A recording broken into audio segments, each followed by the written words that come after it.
Fidan adlı gənc bir qız nüfuzlu şirkətlərin birində stajyor kimi işə başlamışdı. Günlərin bir gün şirkət edilən zəng onu bəlkə həyəcanlandırdı.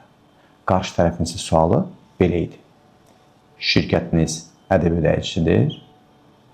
Bu sual Fidanı bir anlıq tərəddüdə saldı və o məsələyə aydınlıq gətirmək üçün dərhal baş mühasibin otağına getdi. Baş mühasib isə gülümsəyərək bəli dedi. Fidan rahat nəfəs aldı. Amma elə o anda ağlına ikinci bir sual gəldi. Bəs görürsən şirkətlər nə zaman ədəbi ödəyici sayılırlar?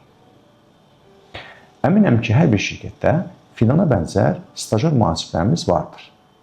Bəs nə üçün baş mühasib heç tərəddüd etmədən bəli demişdi?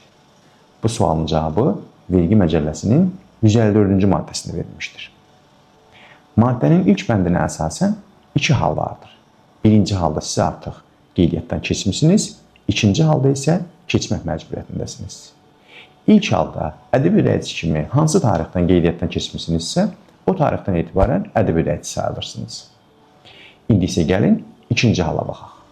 Fərz edək ki, 2026-cı ilin aprel ayında ardıcıl 12 aylıq dövrəniz 200 min manatı keçib. Amma siz iyul ayının birində müraciət etmişsiniz ki, məni ədəbi qeydiyyatına alın.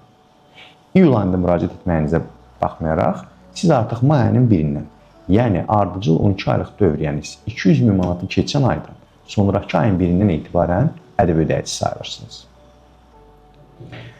Bəs deyək ki, sadələşdirilmiş vergi ödəyicisiniz ya da heç fərdi sahibkar deyilsiniz, sıra vətəndaşsınız.